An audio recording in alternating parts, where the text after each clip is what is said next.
ជំរាបសួរបងប្អូនខ្មែរទូទាំងពិភពលោកនិងជំរាបសួរថ្នាក់ដឹកនាំទាំងពីរខ្ញុំសូមលើកវីដេអូអាវិចមកបកស្រាយបន្តិចសូមទេសនាដូចតទៅទៀតសូមអរគុណកម្ពុជាកំពុងរងគ្រោះច្រើនយ៉ាងណាស់បញ្ហាព្រំដែនបញ្ហា scam បញ្ហាសេដ្ឋកិច្ចបញ្ហាភ្ញៀវទេសចរបញ្ហានយោបាយការប្រែប្រួលពិភពលោកកម្ពុជាកំពុងតែលង់ទឹកដូច្នេះកម្ពុជាអត់មានស្តុកមានអីទ្រព្យធនអីសម្បូរហូរហៀដើម្បីបង្ក្រាបប្រជាពលរដ្ឋឲ្យបានសាហាវដោយកាលពីសម័យឆ្នាំ2017ទេព្រោះ2017យើងស៊ីគេដែលសល់ពីគណៈបកប្រឆាំងដែលខំជួលគ្នាជាមួយគណៈបកឬថាធ្វើរដ្ឋាភិបាលក្នុងរដ្ឋសភាបោកអន្តរជាតិឲ្យជួយឥឡូវហ្នឹងទ្រព្យដែលប្រមូលមកគណៈបកប្រជាជនស៊ីគេនឹងអស់ហើយគេដែលសល់ពីគណៈបកប្រឆាំងមកជួយគ្នាមកបោកសហគមន៍អន្តរជាតិឲ្យខ្ចាក់លុយពី1991កិច្ចព្រមព្រៀងសន្តិភាពទីក្រុងប៉ារីសហ្នឹងកម្ពុជាស៊ីគេនឹងអស់ហើយ2017មកនៅសល់មួយខ្យល់បន្តិចដល់2018 19 20 21កូវីដមកអាលីងមកដល់តែពេល22 23 24 25 26ខ្ទេចអស់ហ្មងឥឡូវមានសង្គ្រាមជាមួយថៃដឹងយើងអស់អាលីងគឺបាយយើងព្រឹបបាក់ស្មារតីសេដ្ឋកិច្ចក៏យើងទុនអីក៏ទុនអញ្ចឹងសេដ្ឋកិច្ចកំពុងតែយ៉ាប់ហើយនៅពេលតែយ៉ាប់បងប្អូនដឹងមិនទេរដ្ឋាភិបាលរងសម្ពាធអន្តរជាតិហើយបងប្អូនត្រូវចេះចាប់ឱកាសនេះព្រោះរដ្ឋាភិបាលសពថ្ងៃគឺរដ្ឋាភិបាលលោកហ៊ុនម៉ាណែតនេះហ่าគឺកន្លងមកអត់ដែលស្ដាប់សហរដ្ឋអាមេរិកសិទ្ធិស្អីណា EBA ដក 100% ក៏បានដែរមិនទឹះក្បាលខ្មែរអីទេដល់តែពេលឥឡូវអាមេរិកប្រាប់ថាណែបើអត់កែ 49% ណាអារឿងតំណែងនាំមកពីចិនមកបិទស្លាកបោះត្រានៅស្រុកខ្មែរយកមកលក់អាមេរិកគឺណែដាក់ដល់ឥឡូវកែភ្លាមចេញច្បាប់មកថាអូជប់នាំតំណែងពីចិនមកគ្រាន់តែបិទស្លាកបោះត្រាឃើញកែភ្លាមហ៎ឥឡូវអាមេរិកប្រាប់ទៀតថាណែ 10% ទៀតដាក់ទៀតឡើយបើសិនជាអត់កែរឿងពលកម្មដោយបង្ខំ3 4ថ្ងៃមុនទៅទៀតធ្វើច្បាប់ធ្វើអីទៀតតែខ្ញុំឈប់ឲ្យអត់ធ្វើឲ្យអនុញ្ញាតមានពលកម្មដោយបង្ខំអីចឹងឡាក់ហ្នឹងយើងរងអធិបុលដែលរងអធិបុលអញ្ចឹងពីកាលលើកមុនអាមេរិកគាត់តែនិយាយពីរឿងជំនួយអីទៅអាសមុទ្ររៀមអូអត់ទេអាមេរិកអត់ត្រូវការអត់អីណាឯងស្អីណាខ្ញុំមិនត្រូវការណាឯងអីចឹងខ្ញុំមិនអត់មិនដាច់ពោះងាប់ទេទៅយកអាវុធអាមេរិកចាស់យកមកបំផ្លាញចោលហើយទៅវាយតោបវាយស្តង់វាយអាកន្លែងអីអាគារដែលអាមេរិកជួយលុយហ្នឹងមកយកលុយចិនមកសង់នៅដែនសមុទ្ររៀមផ្កើនគ្រប់យ៉ាងដល់ឥឡូវអោបជើងអាមេរិកសុំឲ្យមានពានរង្វាន់ Nobel សន្តិភាពទៅសុំឲ្យអាមេរិកហ្នឹងលាក់ជួយផ្សះផ្សានេះជួយផ្សះផ្សានោះយើងได้ស្ដាប់អាមេរិកពីកាលបងប្អូននេះជាសញ្ញាណប្រាប់ថាកម្ពុជាទាល់ច្រកហើយខ្ញុំមិនចង់ឲ្យបងប្អូននិយាយថាទាល់ច្រកហ្នឹងយើងចង់ស្អីណាចិត្តតែជន់គេថែមអត់ទេខ្ញុំថាកម្ពុជាទាល់ច្រកនេះគឺជាឱកាសមាសសម្រាប់អ្នកតស៊ូមតិនៅក្រៅប្រទេសកុំប្រើអំពើហិង្សានេះគឺជាវិធីដ៏ល្អបំផុតដែលប្រើធម៌ត្រជាក់អហិង្សាតស៊ូតាមរដ្ឋធម្មនុញ្ញកម្ពុជាតាមចលនាគណៈបកនយោបាយគណៈបកប្រជាជនកម្ពុជាចាំមកបងប្អូនគេនឹងមិនទុកឲ្យគណៈបកប្រឆាំងបាននៅស្រួលទេក៏ប៉ុន្តែក៏កំចាយគណៈបកប្រឆាំងនេះមិនស្រួលដូចឆ្នាំ2017ទៀតដែរព្រោះអីគណៈបកប្រឆាំងកំពុងតែបានសហគមន៍អន្តរជាតិជាពិសេសសហរដ្ឋអាមេរិកឬក៏អាពេលដែលសេដ្ឋកិច្ចខ្មែរកំពុងមានបញ្ហានេះគឺកម្ពុជាមានដឹកនាំអត់មានអំណាចអីនៅក្នុងការបោកអន្តរជាតិបានទេព្រោះអីតែហ៊ានធ្វើខុសឬសហជីពគេដាក់ពន្ធថែមយើងដាច់ខ្យល់ងាប់ទៀតយើងត្រូវការជំនួយគេហត់តែហ៊ានធ្វើអីរដ្ឋបတ်សិទ្ធិសេរីភាពគណៈបកនយោបាយយើងក្បត់រដ្ឋធម្មនុញ្ញគេនឹងរឹបទៀតចុះយើងសួរថាចាំកាលពីមុនគេអត់រឹបទេចាគេរឹបប៉ុន្តែយើងនៅទ្រាំដូចខ្ញុំនិយាយចឹងទ្រាំដែលសល់ពី91 93មកមានគណៈបកប្រឆាំងគណៈបកសង្គ្រោះជាតិអីនៅក្នុងហ្នឹងគឺយើងចាយទ្រាំនឹងអត់ទាន់អស់តែចាប់ពី2017មកទ្រាប់ចាយបាន 3 4 ឆ្នាំដល់សម័យកូវីដគឺយើងអស់អាលីងដល់ពេល2021 22 23 24គឺអស់អាលីងបាច់បាក់គ្នាខ្ចាត់ខ្ចាយសេដ្ឋកិច្ចក៏ធ្លាក់អីក៏ធ្លាក់យើងដឹងហើយសេដ្ឋកិច្ចដំបូង 7% ឥឡូវយើងចុះនៅ 5.2% យើងឃើញតាមិនមែនបានន័យថាវាធ្លាក់ចុះដល់0ទេក៏ប៉ុន្តែវាធ្លាប់ឡើងដល់7តែឥឡូវយើងចុះមកនៅត្រឹម5គឺចុះរហូតហើយដោយសារតែចុះរហូតនេះគឺវាប៉ះពាល់ដល់អាពេលដែលឆ្នាំដែលយើងត្រូវបានខ្លាយទៅជាប្រទេសអ្នកមានប្រាក់ចំណូលមធ្យមកម្រិតខ្ពស់អីណានោះតែយើងថា2029 2030យើងគម្រោងអីណាសិបប្រទេសអ្នកមានបានហើយកុំសម័យដល់ហ្នឹងឥឡូវសម័យតែរឿងមានតែស្ពៃហូបអីគ្រប់សិនបានហើយកុំដល់ថ្នាក់ទៅរស្អីណាលោកលាក់ហ្វីឡុងហ្វីលេអត់ទេឲ្យតែមានស្ពៃហូបអង្គហូបបាយ3ពេលហ្នឹងចាត់ទុកថារស់ហើយកុំសម័យខ្ពស់ពេកព្រោះយើងទៅអត់ដល់ទេ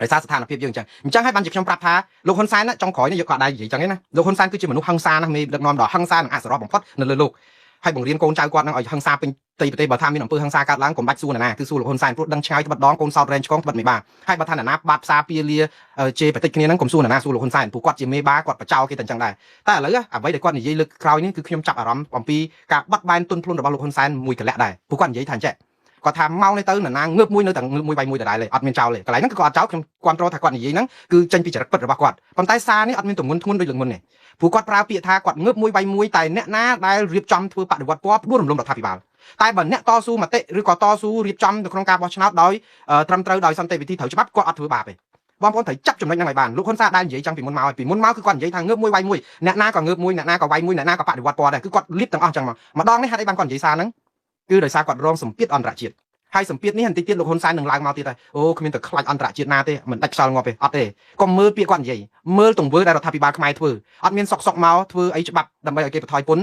វាល្អហើយខ្ញុំពេញចិត្តមែនតើខ្ញុំសូមសរសើររដ្ឋាភិបាលកម្ពុជានៅក្នុងការដែលហ៊ានធ្វើតាមអធិបុលសម្ពាធរបស់រដ្ឋាភិបាលអាមេរិកដើម្បីបានគេបន្ថយពន្ធចំណេញដល់កម្មករយើងខ្ញុំគ្រប់គ្រង 100% រដ្ឋាភិបាលធ្វើនេះត្រូវហើយរណបអាមេរិកក៏បានដែរអត់អីទេយើងសុខចិត្តបាន hamburger បាន hot dog បានលោកលាក់ហ្វីឡុងហ្វីលេហូបក៏អត់មានឆ្កងអីដែរធ្វើទៅខ្ញុំគ្រប់គ្រង 100% ក៏ប៉ុន្តែយើងឃើញពីរដងហើយណាពីរលើកហើយដែលកម្ពុជាចាប់ផ្ដើមមកអង្វរអាមេរិកមកចរចារឿងពន្ធកម្ពុជាអត់ដែលអង្វរចរចាជាមួយសហគមន៍អឺរ៉ុបពេលដែលគេដក EBA ទេដោយសារ EBA ដក 20% ក៏ខ្មែរគិតថាវាមិនអីទេព្រោះអីបានតែ$4,000 លានហ្នឹងចេញទៅអឺរ៉ុបមកអាមេរិកគឺគុណនឹង3 $13,000 លានដូច្នេះ ជំរាបសួរបងប្អូនខ្មែរទូទាំងពិភពលោកនិងជំរាបសួរថ្នាក់ដឹកនាំទាំងពីរវីដេអូនេះផ្ញើទៅអាមួងណារ៉េតអាវីហៅមួងណារ៉េតនោះផងណាអូខេកាលពីខ្មែរទៅទំនាក់ទំនងជាមួយចិនវាថាខ្មែរទៅស៊ីស្ពៃដល់ខ្មែរទំនាក់ទំនងជាមួយអាមេរិកវាថាខ្មែរទៅអោបដៃអោបជើងអាមេរិកតើបងប្អូនយល់ថាវាចង់ឲ្យខ្មែរធ្វើម៉េចនេះសូមយកទៅពិចារណាសម្ដីវាគិតតែមកវាយប្រហារគេហ្មងព្រៀនបដៅគេរហូតអូខេគិតតែពីទោះគេរហូតអត់មានថាដឹងថាខ្លួនឯងជាស្អីអត់ទេអាចចំណុចត្រង់ថាគេទន់ខ្សោយណាសេដ្ឋកិច្ចគេចុះអីណាឲ្យបកប្រឆាំងនឹងខំប្រឹងតស៊ូអញ្ចេះអញ្ចឹងប្រើអញ្ចេះពូឯងបកប្រឆាំងណានឹងវាថងតស៊ូអីពាក្យសម្ដីហ្នឹងបោកអាចចាស់នៅក្រៅប្រទេសនេះហើយអូខេឲ្យខំតស៊ូចូលស្រោមសបុតឲ្យច្រើនទៅដល់ចិត្តបានហើយចិត្តបានរំដោះប្រទេសយើងហើយនេះភាសាឯងដើម្បីយកទៅប្រើប៉ុណ្ណឹងឯងអូខេគិតទៅឲ្យគេខុសរបូតទោះរបូតគេទៅទំនាក់ទំនងជាមួយចិនតែគេទៅស៊ីស្ពៃ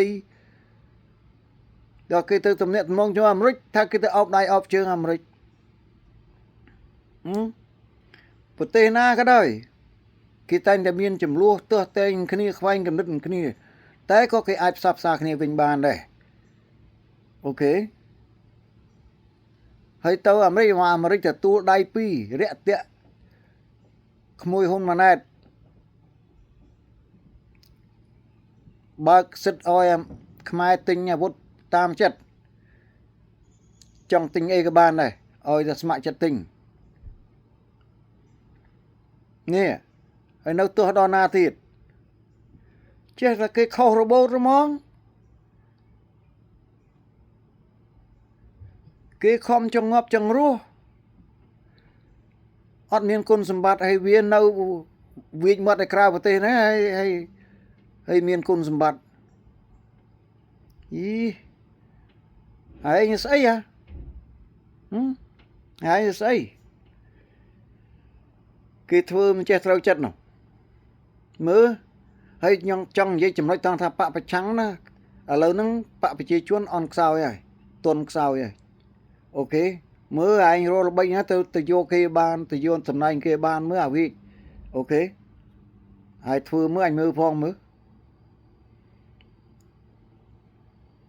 បកប្រឆាំងអញក៏ប្រើឯងពូឯងធ្វើអីក៏ដោយគឺដើម្បីស្រោមសមុទ្ររហូត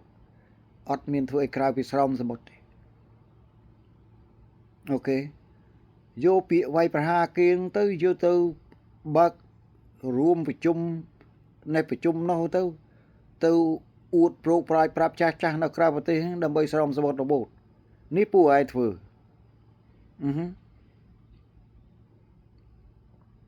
គេខំធ្វើចង់ងាប់ចង់រស់អត់មានគុណសម្បត្តិហើយមកអង្គុយវាចមាត់លើតុកក្រៅប្រទេសណាគេខុសនេះខុសនោះរបូត